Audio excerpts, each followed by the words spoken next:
Good evening. Welcome to the July 10th Planning Board meeting. This meeting will be broadcast live and recorded by the Foxboro Cable Access.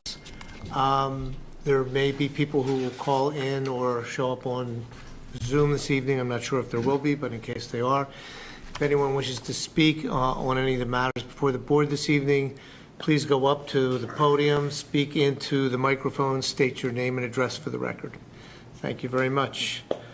So, what do we have?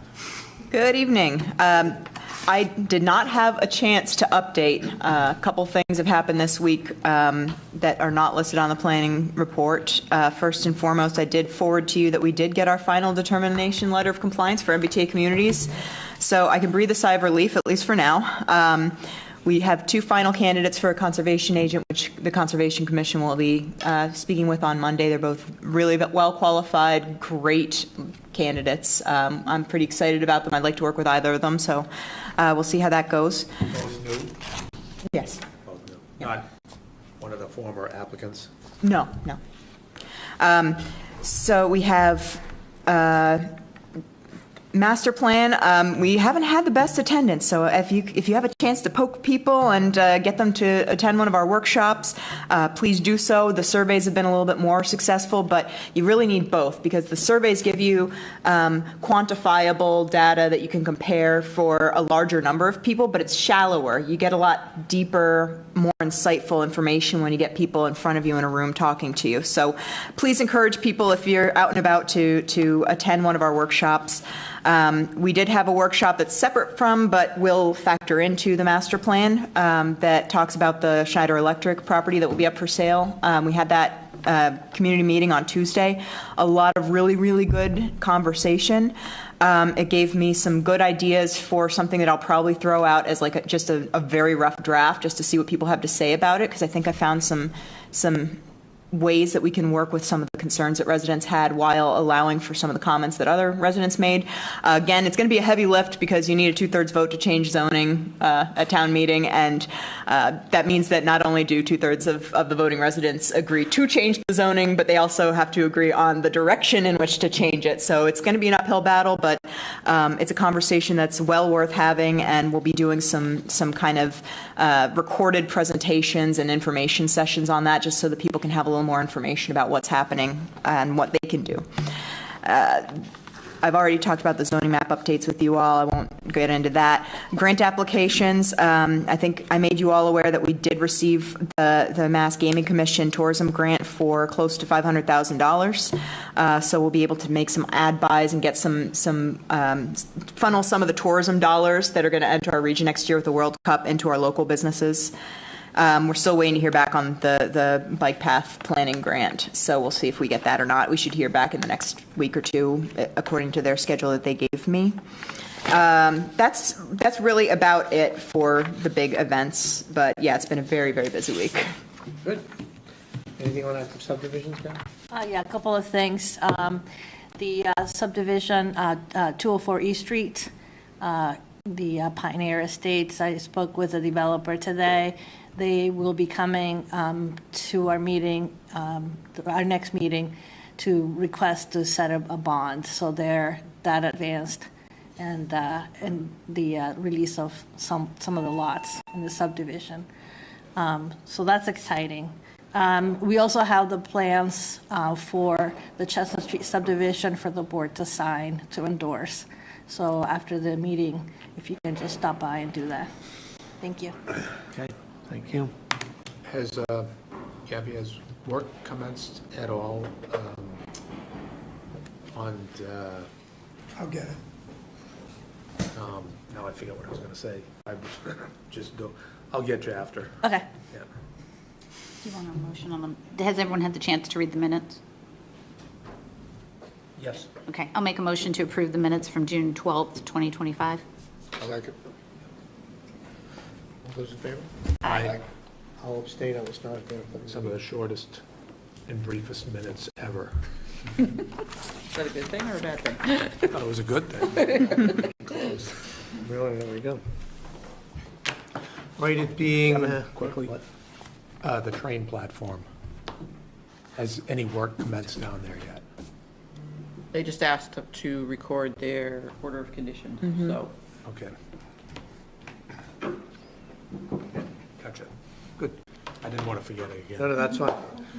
It being on or about 7:05 PM, we have a public hearing, special permit for 30 Granite Street, 4-unit multifamily dwelling through Carlbrook Construction, Inc.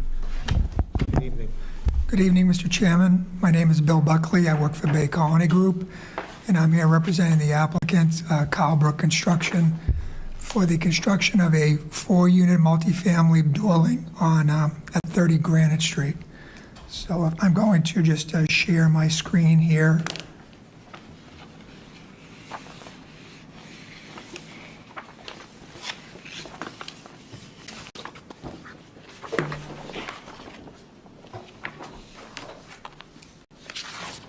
And with that, what you see up on the screen is just the same plan that you have in front of you. It's a rendering of the site plan. So this is a approximately 0.8 acre parcel of land located on the south side of Granite Street, approximately 200 feet east of the intersection of Union Street. Currently contains an existing single-family home that has been not used for quite some time. And so what we're proposing is to remove that building and to construct a 4-unit building. So the proposed building is will be a townhome type building, which I'll show you the architectural in a moment. And so as you look at the drawing, what you can see is as you come in off of Granite Street, you'll be coming in on the right side of the lot, and the building will be on the left side of the lot with the front facing toward the right as you come in. And the buildings will be 2-story, 3 bedrooms each. They have a 2-car garage at the first floor level in front, and as well as that, we've placed enough space in front of the garages that you could actually get 2 more cars parked in there, as long as you don't have a big truck. There's at least 18 feet in there.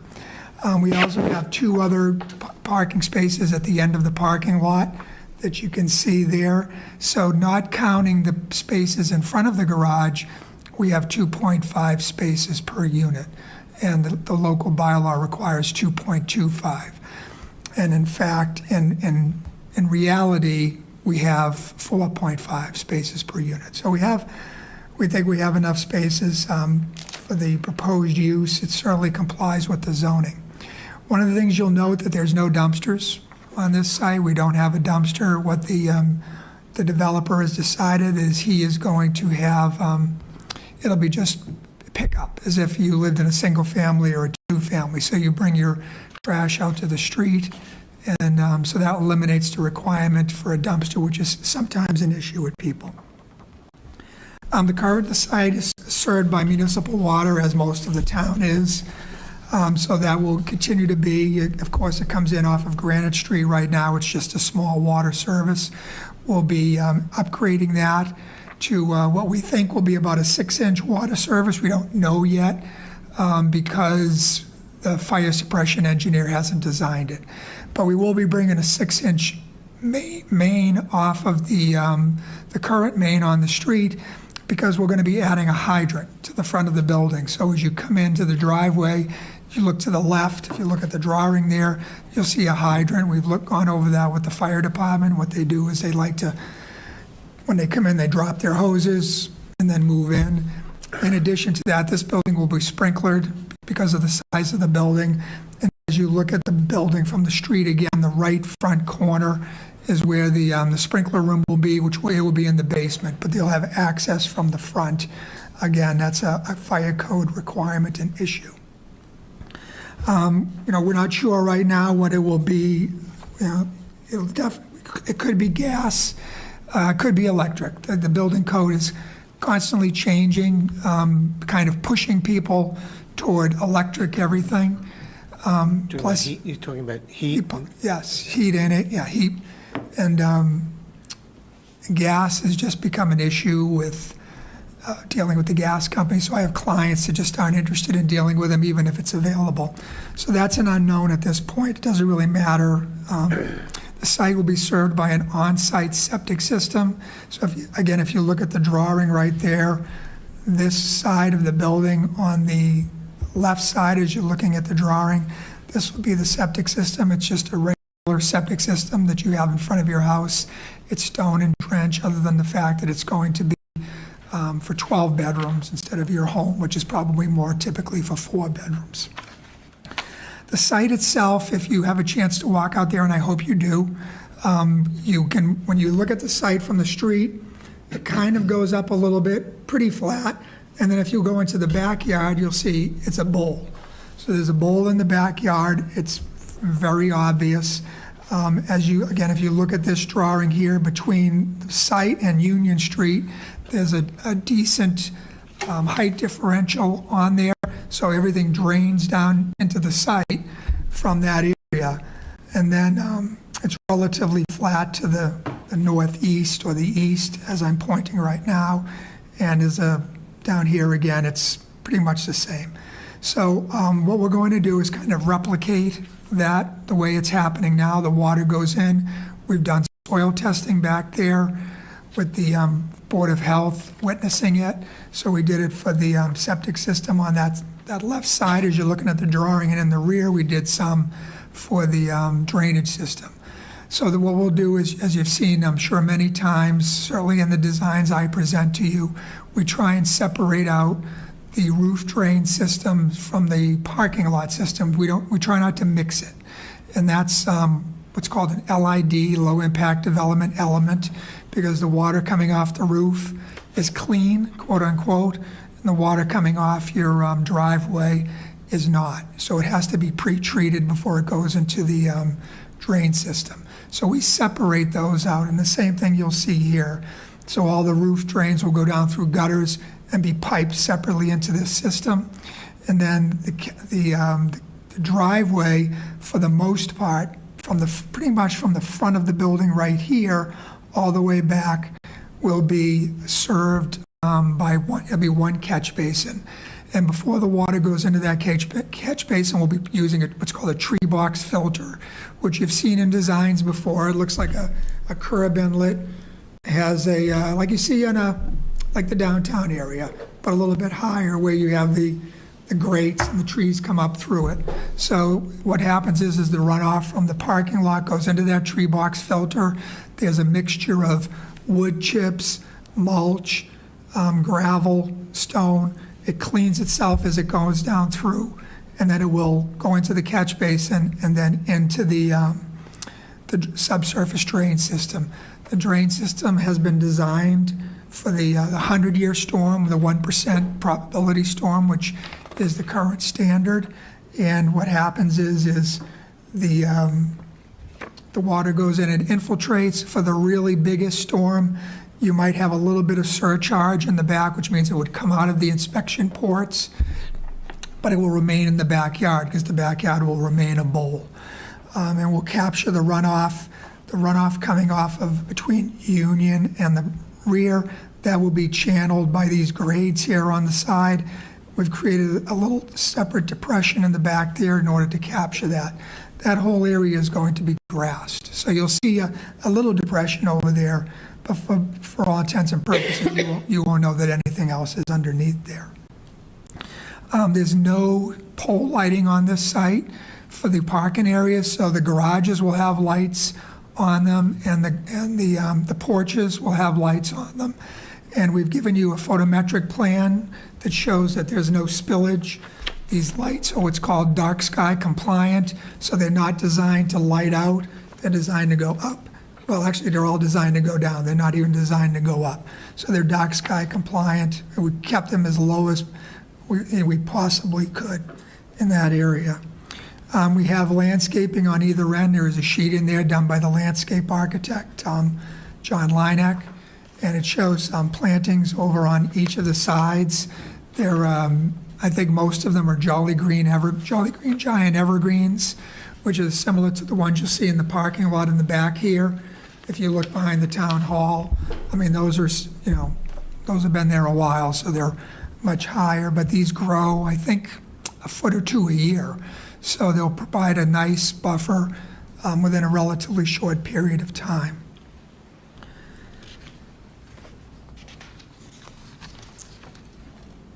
We do have a snow storage plan. Again, that's part of on the sheet 8. We have snow storage, and we don't see any issues with maintaining snow on the site. And, during really big storms or, really bad years, they might have to remove it, but it's highly unlikely. I think what we've calculated is that the site can handle like 160 inches of snow. It's just a crazy number. So,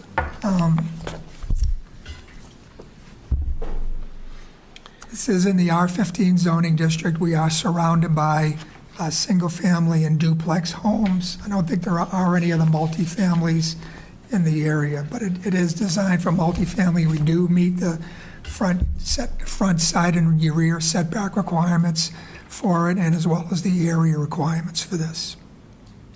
And I think I'll stop right there.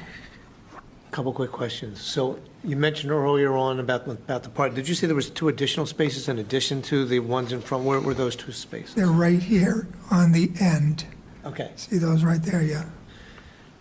The And next then, question I have is, how did the builder or how did the designer determine to enter on the sides side as opposed to the O'Connor side?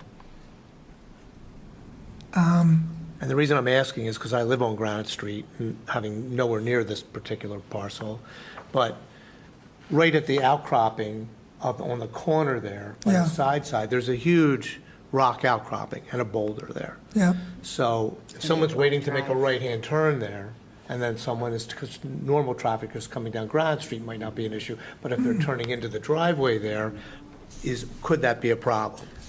it's a good question. I don't have an answer on why he chose that. I mean, we leave that, we ask the Up to the developer to do that how his, but I'll find out and I'll take a look at that issue. And I'm not dictating it in any sense. I'm No, just no, no. bringing it up It's as a good point. thing that I noticed going out of that street all the time, and just as a safety thing to think about. Yeah. Is it planning owners or renters?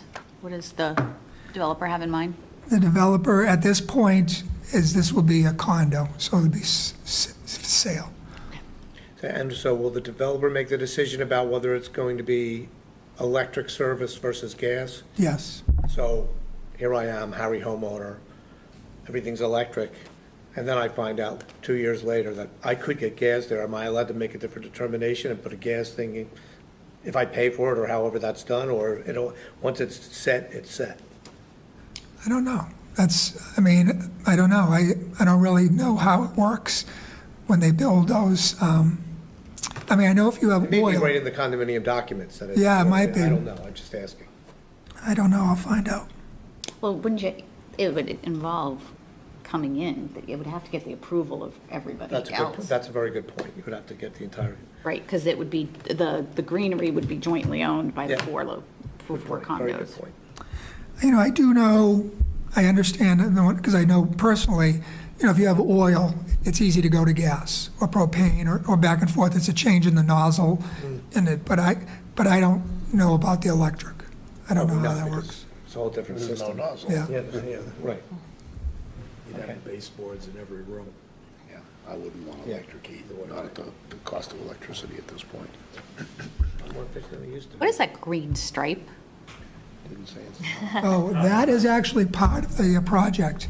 So what they did is the current owner, CMAC Realty, has purchased, there was enough area on the lot for a 3-unit.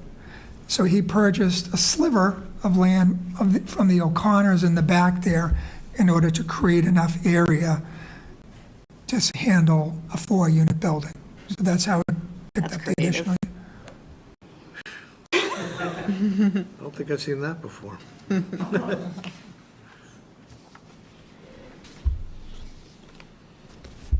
I didn't show you, I know you have it in your plan set, but let me show everybody. Oops, sorry, wrong one.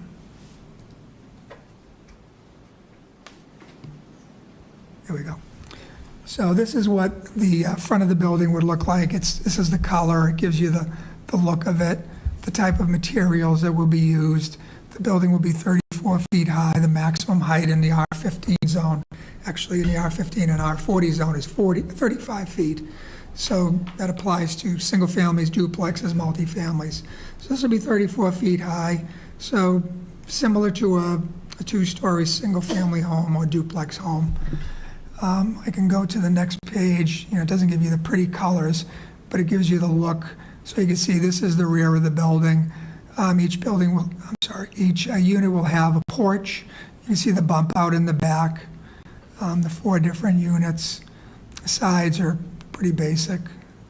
And that's what's going to face, one of the sides will face the road. Yeah, so this left side will be the one that faces Granite Street. And this will face the rear.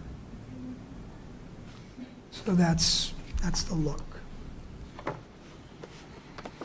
not a huge fan of buying this little sliver of land to get 4 units. Well, That's to me circumventing, although allowed by the bylaws. And the board signed the plans. The board signed the plans subdividing this lot. It's creative. The plan's already been signed No, for the Form A, for the division of land. for the division of. Yeah, Got for it. the property sale. But the board is not signed off yet on the 4 units. is it? Not on They've this been plan. approved yet, so they wouldn't be signed yet. Thank you. Please come up. Oh, Just- I have to go up there? Yes. All right. Go right up there, state your name and address for the Great. record. If I may. You may. You're required to, actually. Hi. Yeah, Diana Malakowski, 17 Fales Place. My question is, we are all in R15, well, the folks I'm sitting with. Is it zoned already for 3 and the ask is to go to 4? Is that the conversation? Like, could anyone build a 3? Probably, yes. With the square footage that's available here, They would be allowed to build the 4, probably. Would they need a special permit? yes. Okay. Sorry, I'm adding on to your question. Oh, please, that was what I was curious about, was, if the thought is the 4 versus the 3. I believe it's dictated by the size of the lot. Size, square Right. footage. Yes. And that's where the sliver comes in. That's where the sliver came in. Excellent. All right, I have other thoughts, but I'll save them, so. Yeah, so You anything 4 or less could be built. Yeah. The issue Yes, is- please. Instead of standing up and just yelling at everybody. Well, then she'll yell at We you. only though. let you do that once, so. Thank you, I appreciate it. David Lazowski, 11 Fales Place. The question is, my question is, there are no other 4 condo units around the area, right? It's all either a single family or a 2-family in Well, the area. there's, and I know this isn't exactly near, but there's a 6 on Glenville, right? Well, down the street on the corner of Market and Granite, there's a multifamily there as well. There are several Yeah. on the Right, opposite on street. the opposite street, down toward the other end, but there is a 6-family down there. But this is gonna be new to the whole area by opening it up and putting a 4th family in the area. And once that happens, anyone else that wants to build can use that as a stepping stone, saying that there's already a 4th family in the area, No. I would imagine. No. Dave. No? It's driven Okay. by the lot size. Okay. So if you decided, you're an R15 and you decided that you wanted to sell your property or demo your house and build, you're restricted by the size of your lot. So Okay. you could get 2-family, 3-family, all depending on what the square footage of the lot is. So with the standard lot that he has without the sliver added to it, that lot is only allowed to have a 3-family on it as opposed to a 4-family? If I understand it correctly. That appears to be the case. Okay. And how common is it for somebody to bypass or to kind of cheat the system by just adding a small strip of land that's useless for anyone? Well, it's not really cheating the system, it's creative. Well, this is a creative way to do it. I mean, That it is a could have very been, that is a very creative way of but doing it. there's certainly a lot behind it, and I assume that that's a smaller lot, or maybe that home property owner wasn't interested in doing a transaction of that nature. So this particular setup is unusual. I mean, we've seen these types of things before, but that maybe not quite like that one. It's Okay. different, but, Okay. I mean, that's not that uncommon to acquire some minor additional land acreage to be able to conform, to allow, in this case, another dwelling unit. It, might be to conform to other things in different circumstances. How big is that sliver? It is Doesn't look very big. 1,750 square feet. So it was pretty close It before. was very that, close. Right. And as an example, if he had, as an argument, had gone to the fields behind him and bought a small sliver and attached it to the back, you probably wouldn't have much to say about it. It's That's just- what I was getting. It just sort of sticks out like a sore thumb. I understand that. My thought is I would rather, if we have no choice in a three-family, because that's what our laws allow. But if there's any way to stop a four-family going in, then I would, just for the simple fact that I'm worried about all of a sudden that I live over in Fields Place, which is up behind everybody, is once that starts happening, that we're using the six-family at the end of the street as an example of what the properties are. And I'm worried because on my street, Fields Place, they just added another duplex on there. And one of a house that the same builder owns, which is a duplex, was used as a comparison. Well, there's already a duplex on the street. But the duplex is allowed by right there as well. That's right, it is. But just to see it used as a comparison, and he already owns it. So my fear is that once we open this door to allow the four-family to come in, that it's gonna be used again and again and again. Well, I could be wrong. I don't necessarily think, I think you're suggesting that there would be a precedent-setting aspect to Right. this particular project or application. And I don't think that's true, but I do think that, and we've talked about this here at the board, that, we've had a couple of applications lately that have been approved for similar types of projects. One is on Main Street, another's on Chestnut Street, all in the R15 districts. And, it might be time to sort of, do a reset or look again at our R15 zoning, because right now, these types of things are allowable, and hey, they're lucrative, Yeah, you know. absolutely. So, but in terms of this one, I would say that the other two that I referenced, this site seems to be an easier site. It seemed to be, the topography is easier. There doesn't seem to be any other homes as close as we have seen in the past.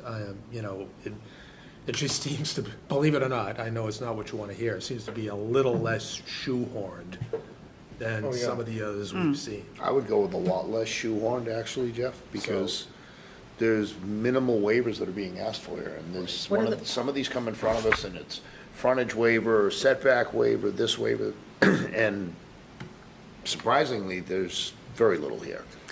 I will tell you that I am very glad to hear that they're looking to go to condos as opposed to rental units.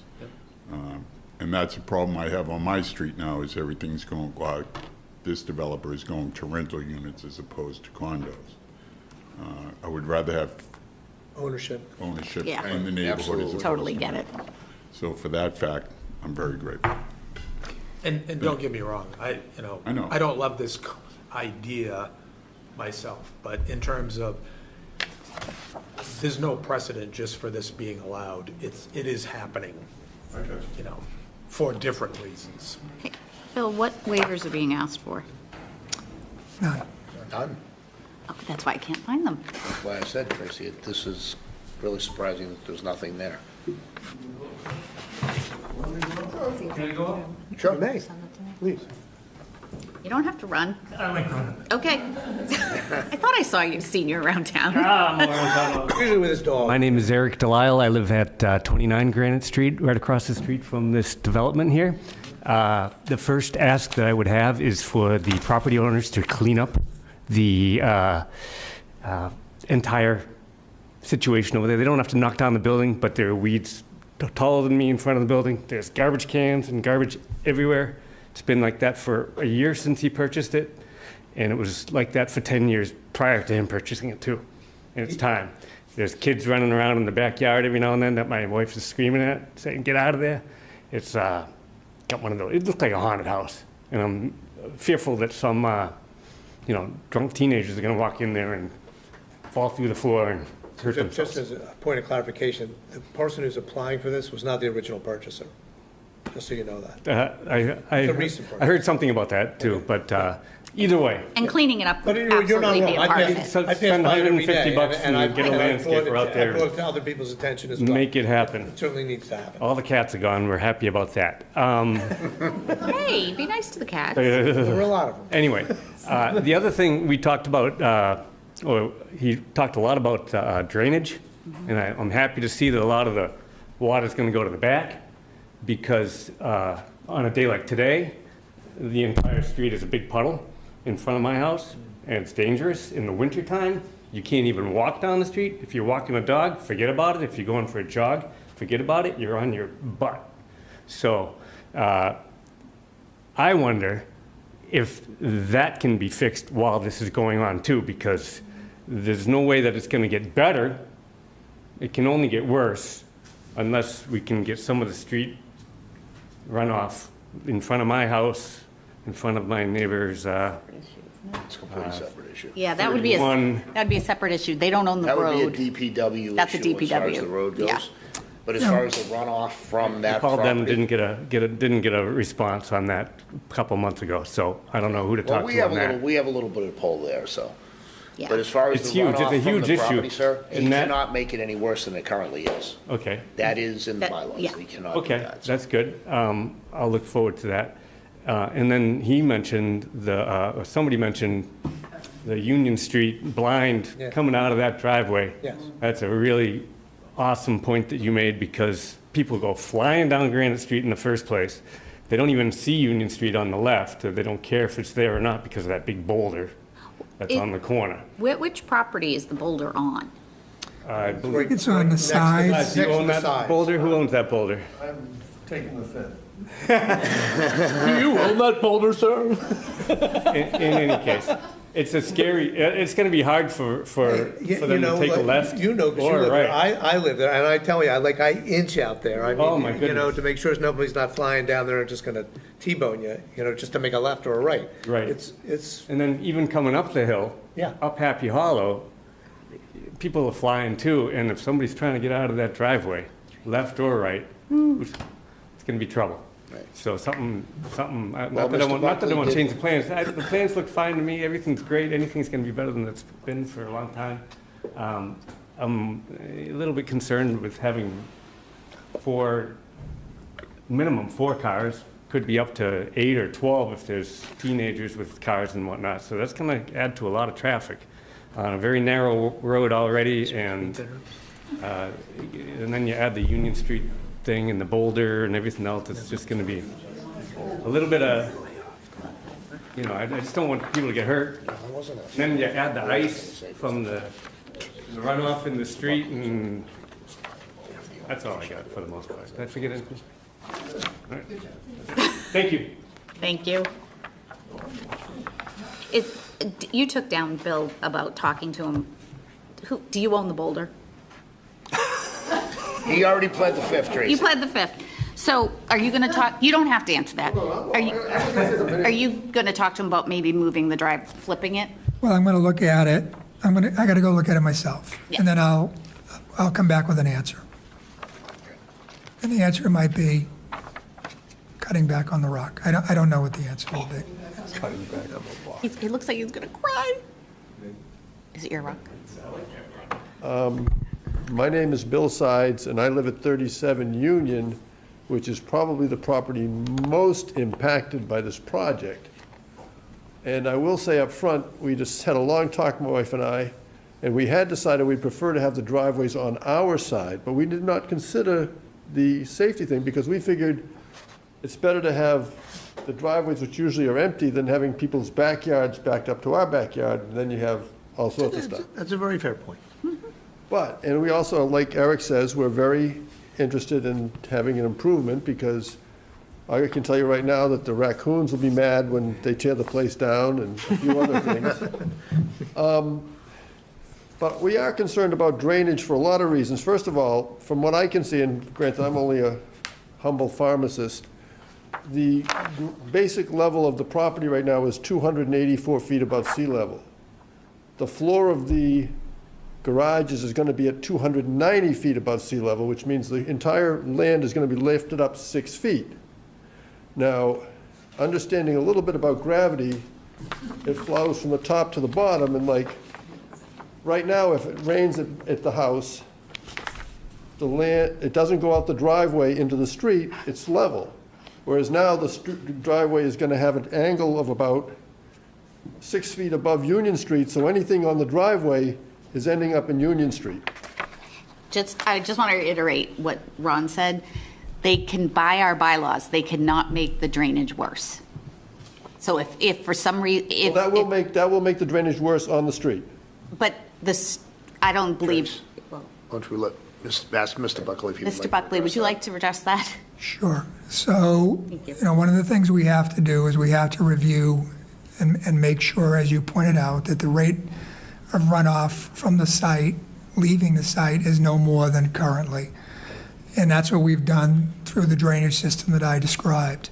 And you don't have to believe me, because you hire an outside consultant that reviews my documents and will either confirm or point out that it's not correct. And if it isn't, if he doesn't think it, then we'll work with him to make sure that it is. So, yes, we are raising the site because the water table is high there. But we do pitch it. As I said, you're looking at most of the, all of the roof runoff is going to the back, and except for the top front, maybe, 50 feet of driveway, it's going to the back as well. So you have a portion of it going to the back, and right now you do have runoff going to the street already, as was pointed out, because you have the building that's there that's coming down. So we will maintain the rate of runoff less than the existing condition or no worse than the existing condition. So, Mr. Sides, may I ask a question? Sure. Under the existing condition with the Yes. marshal's house, does any water come onto your land now in today's day and age, even with a bad storm like today? Does any flood over from that side to your side? No, because basically it's level all the way across. At the end, the property line's about 284 feet, and that's what the center of the property is about 284 feet, so everything basically just goes down. Yeah. But now, if they're gonna raise it up to 290 feet, obviously it's gotta go somewhere, and yes, they do have the 100-year storm, I guess I heard him mention, but I think everybody now is talking about 500-year storms and things because of what's happening. But also, like, for example, is there any kind of a curbing along the edge of the driveway I noticed the driveway slants down about 6 or 7 inches over the length of the driveway to funnel the driveway back, but is there any kind of a curbing on the edge of the driveway to catch all the driveway runoff and funnel it to the back? Or if we have a really heavy storm, does it just overflow into because the last 20 feet of the property, from what I can see, the grass drops from about 289 and a half feet down to 284 feet. So there's about a 5.5 foot drop in 20 feet. Now, I think he mentioned some kind of a slough or something that's supposed to kind of pitch it back. But I'm not exactly sure how that will work. And a couple of other just comments. I know builders have to make money on these things, but they could be a little bit more aesthetically pleasing, especially the side that faces the street. That almost looks like, it's just I mean, couldn't they do something to make it, dress it up a little bit? Even all these older houses there, except for I won't say the monstrosity across the street, the duplex, But that is almost like a fort. It's so close to the street. I mean, but everything else is older houses, and they're aesthetically pleasing. And then you have this kind of like this big wall with about a few small windows. Couldn't something be done to dress that up?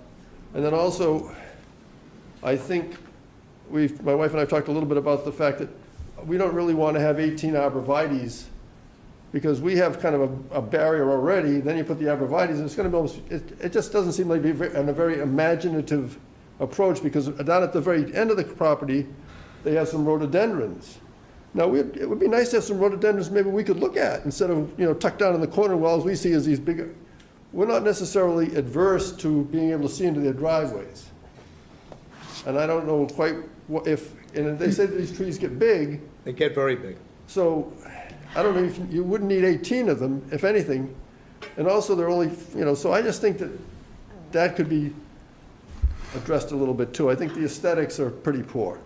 If I could speak to the aesthetics just for one moment, this property does fall within our design review district. So there will be a board of residents within this neighborhood that will be reviewing this project as well from an aesthetic standpoint. So that those concerns, typically developers will listen anyway, or they'll send their engineers to listen. But in this case, there's a little bit more of an enforcement tool that the town has because of this neighborhood. Okay, so because I had talked to the design review board, and they weren't exactly sure how far they came down. I believe this is still within it. I'll verify and I can get back to you did you sign in? Yes. Okay, I'm the first name on the list. Okay, great. So as long as I have your contact information, I'll get back to you on that. But I'm fairly certain this one falls within our district. So two things. One is, you're not unusual to say, I would like to have some different types of plantings there. It's often the case, and we often will talk to the applicant and say, can we do something to I just assist? don't think it's very imaginative. Well, you're right, but I got to tell you this. In a lot of cases, we have situations now where people want to be totally blockaded from whatever the new building is for whatever reason. Yeah, but we can't, how can we spy on our neighbors if we can't see them? We're being videoed. We gotta keep eyes on these things, neighborhood watch. Mr. Sides, we literally had an applicant that was approved, and we signed the paperwork last week, that was requesting an 8-foot-high fence for privacy. Yeah. From the abutter. The abutter wanted an 8-foot fence. And you complete opposite of this one, less, and most of the applicants are very amenable to working with. Because first of all, the neighbors. our first floor is probably at 290-something feet. So we look out our back window, we're gonna be looking over any arborvitaes they put anyways. So until they get really big, it's gonna be a moot point. Those things these grow, very fast. those grow like 5 or 6 feet a year. But, I just think that, But no, you'll have an opportunity to make a I request. spent a lot of time taking all the arborvitaes out of my property because I think they're not very good Attractive, looking. yeah. And so I just don't want to have them all stuck there again. Okay, I get it. I get it. And, I think that's about it. for now. Thank you very much. Would you like me to just address a couple of those things, Mr. Chairman? Sure. So, Mr. Sides was asking about curbing in the parking lot. Yes, there is curbing in the parking lot, so that captures the runoff and directs it into the catch basin. He was asking about, beyond the curbing where it will be increasing the size. So I brought this up for you. I know it's hard to see, but what this is graded, so any runoff coming from either this direction or this direction is directed this way. So this would be a swale Okay. along the rear here, and it's directed into the back. So, we understood that, that we didn't want to create a dam for people living higher than us, so that will capture that and direct it to the back. It gets there anyways right now, but this will be a more formal string. As far as I'll definitely bring back the comments about the look of the street if the board wants me to do that. And then the second thing is I'll definitely bring back the comments.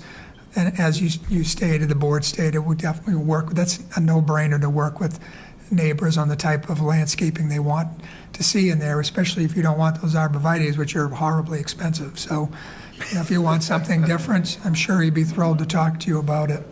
But I'll pass that on to to Mr. Martiniak. So just to clarify on that swale issue, so you'll be pitching down from the side's property before you get up to grade in the parking lot? So if you picture coming down from the sides property, it'll level off, and then it's going to go back to the parking lot.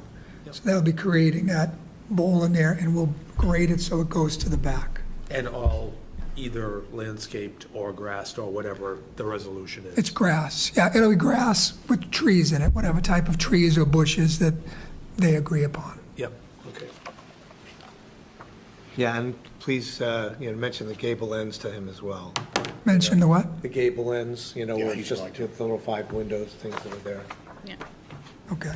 Yeah, the gable end facing the street.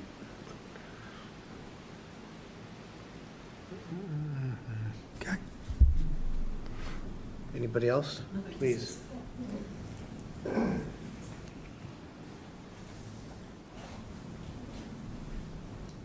Hi, I'm Mary Trivett, 40 Granite Street, so just down a few houses. My question is, what's the timing on this? What are we talking about? What has to happen? In terms of when it will be built or when it goes through this board? Everything.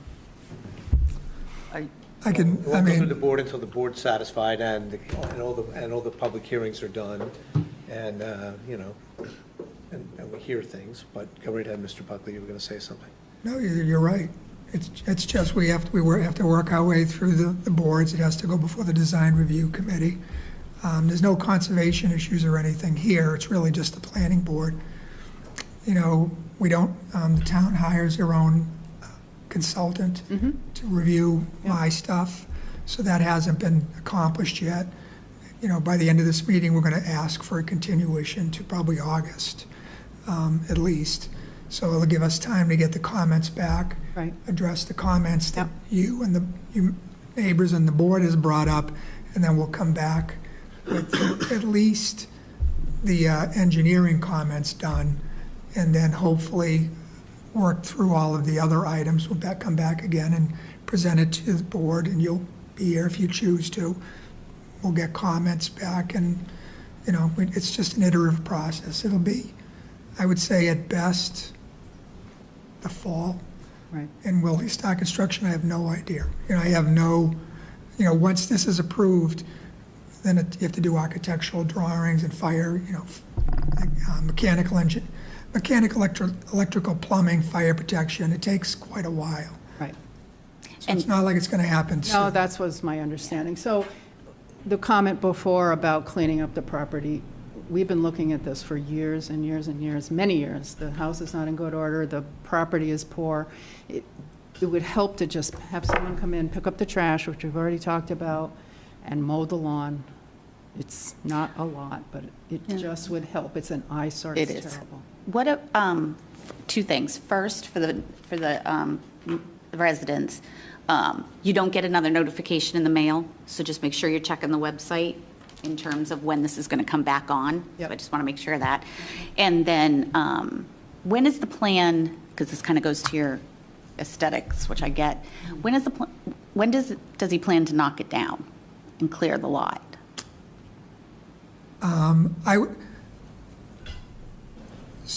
If he was asking me, if somebody asked me as an owner, I would tell them, I know you don't want to hear this, do not lock the building down until you have your permit in hand. Yep. Because you lose whatever zoning protection you had at that time. Not that I think we need zoning protection here, but, so I don't see it happening until permits are granted. Could you put a request in when you talk to your client about cleaning it up then? Right, but my client doesn't own it, but I will talk to make sure the owner, Thank you. we'll get that information to him. Would you? Yep. That would be lovely. Oh, there you Here go. we go. No, owner. Okay.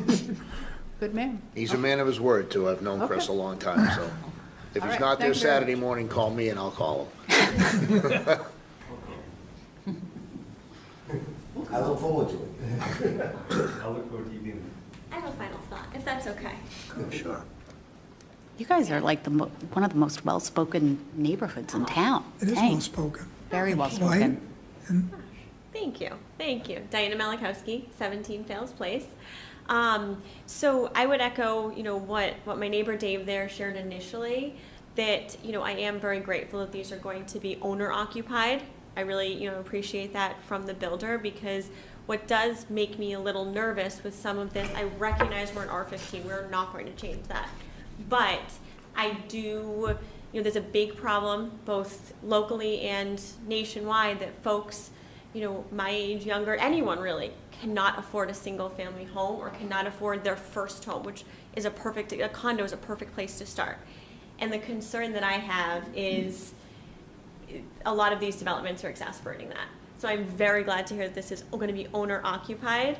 I think that I'm very glad to hear it's going to get cleaned up, because I used to walk my dog down that way and I don't anymore because of, not just because of that, but, some of the boulder. So, at the end of the day, I'm very grateful that this is going to be owner occupied, because as you know, on Fales Place, we're getting a lot of rentals, which is also needed. But at the end of the day, it changes the character of the neighborhood, and it's not why we bought in Foxborough. We're the house that's, been fully gutted, we've invested in our property, and, it's I would say a bit frustrating to suddenly, I work in Manhattan, suddenly I feel like I'm gonna be there, But I hope that's okay to say. Sure. Absolutely. I'm very grateful that it is owner occupied. So, and thank you again. Thank you. And thank you for the compliments to the neighborhood. I do think we're a well-spoken bunch. Ice cream for everybody. I appreciate you. Do you want to continue? Sure. Okay. You want to close? Oh, no. I'll make a move to continue the public hearing for the special permit, 30 Granite Street, 4-unit multifamily dwelling, Carl Brook Construction, Inc., until August 14th? Is that what you August- want, Bill? August 14th. Let's check. No. September? I cannot, no. And that, we haven't even got the comment. It's probably going to be at least 2 weeks before we get our comments back from the consultant, and I need time to respond to those things. So I think we need to push it off to For 11th?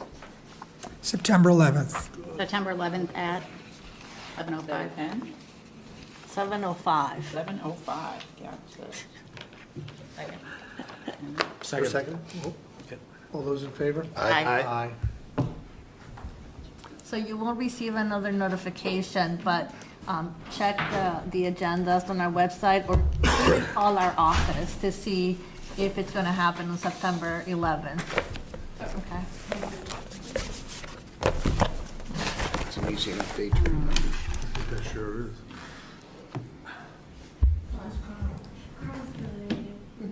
I know, we stopped working that way in the winter because the Yeah. so we're doing it in the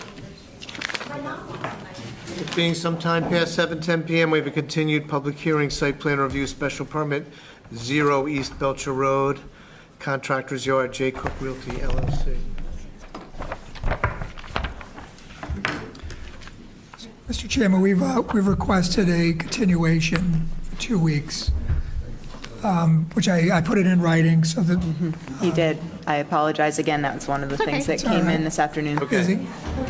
Well, this Make a morning. motion to continue the public hearing for site plan review, special permit, 0 East Belcher Road, Contractor Yard, J. Cook Realty, till July 24th at 7:05. Second That that. Works for me. All those in favor? Aye. Aye. And it being sometime past 7:15 PM, we have public hearing, site plan review, 8 Chestnut Street Fitness Center for the public safety staff, Town of Foxborough.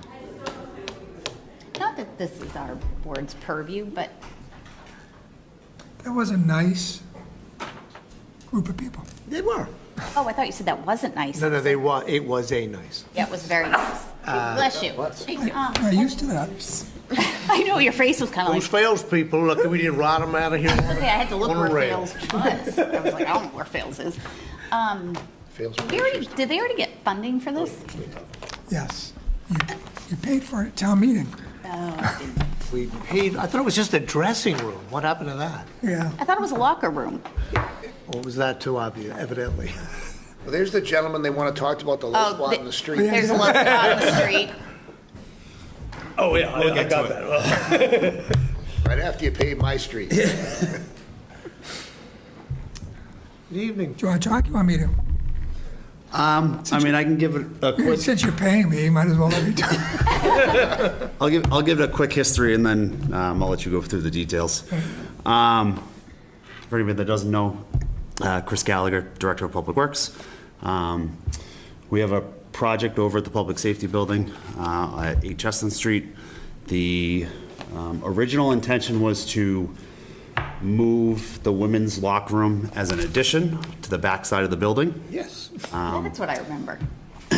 As we started to work through that process to see what was going to be involved, it was going to be a lot more than the $750,000 that was approved at town meeting. Just for that room, not including. Just for adding onto the back of the building.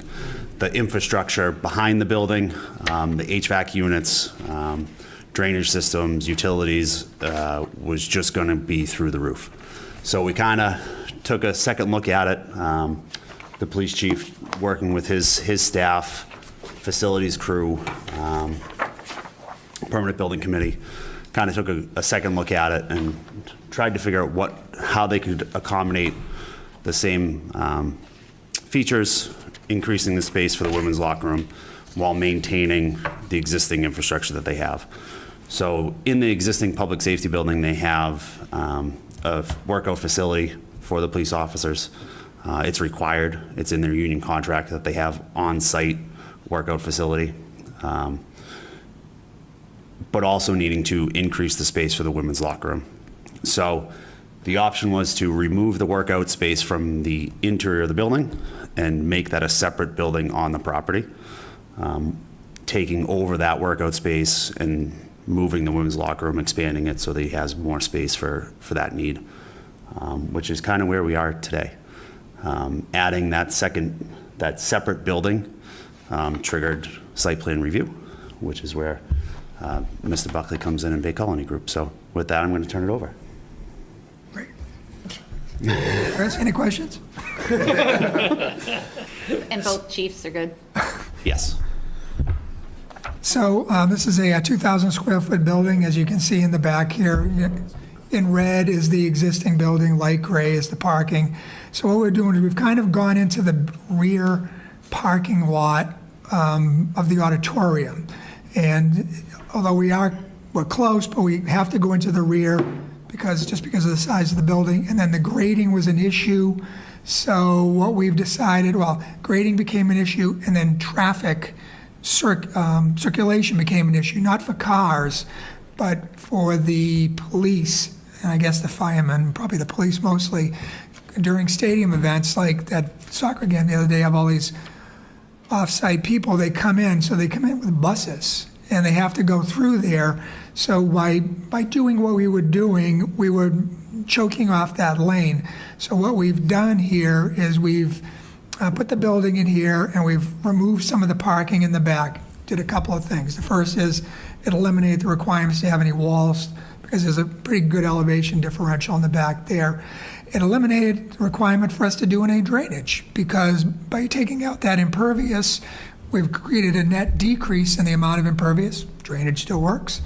And the parking back there, while is awesome, other than during crazy events, it's not used to its full extent. So you can see where the building is located, and it's right near the dumpster back there. If you've ever gone back there, we're going to be relocating the dumpster that's currently in this area here. We have to move it a little bit to the right as you're looking at the drawing. There's no increase in the population over what is currently there, so we're not going to increase the size of the septic system. The septic system is located over here in this corner. It's underneath the parking lot, the auditorium as well. So what we're going to do, the septic tank is located right here. There's a line that goes right along the back, so we'll be tying that existing bathrooms, I think there's 2 bathrooms, and whatever, the slop sink there as well, that will be tied into the existing line at this approximate location right here. There's a water line that goes around the back of the building, and we'll be tying into that location right here, relatively close to that. The electrical, again, not sure of this, but talking to Chris, we think that what's going to happen is there's capacity over here at this pole, so we'll be bringing the underground line around the existing septic, just trying to stay on the grass without tearing up any more pavement than necessary, and come into the building there. There'll be no lighting, additional lighting other than required under the building code for entrances. So there's an entrance right here. There's actually an entrance over here. No, there's an entrance right here. We moved that. And there's an entrance over here as well as a big entrance for, I don't know, bringing things into the building. So this area is relatively level, so that works there, and it's relatively level out front here. You can look on your plan set, your plan sheets, I think we gave you on the last page, you get to see the elevations of the building. Nothing special, it's kind of hidden in the back there. The second to last page is the square footage of the, is the floor plan, which again is just a big open floor plan with a couple of bathrooms. What's the dark green on this? The dark green is the area that was paved that we're going to turn into grass. So that's what I was talking about earlier. We're going to take that, and that allows us to not have to go with, underground infiltration and all that other stuff. And when did the storage tent become known as Hatfield Storage Tent? I'm guessing that Thomas put that on there. He did. And was there an honorarium paid to Mr. Hatfield in order to put his name there? It should have been the Hobie storage tent. Did we hear from any neighbors? No. No. Is the auditorium on a separate parcel? It is. It is, but it's all under the same ownership of the town, but it is a separate parcel. Yes. And we are hoping that maybe sometime this year, they will vote on it. Great. And what are we asking them to vote on that we can sell it? That it'll no longer be a part of the Recreation. Recreation, yeah. The use is required to be recreational right now. Oh, okay. I'm good with this. Yeah. Do you want a motion? Anybody? You happy? I'm involved. You'd be happy if you didn't have to do it, but, I get dragged into doing the utility work. When you first started telling the story, I'm like, oh my gosh, you're going to make the women walk outside? Is that a little, I was like, no, please. I make a motion to approve the site. To close the public hearing. Site plan review, 8 Chestnut Street, Fitness Center for Public Safety Staff, Town of Foxborough. is there a second? I'll second it before I get. All- Favor? Aye.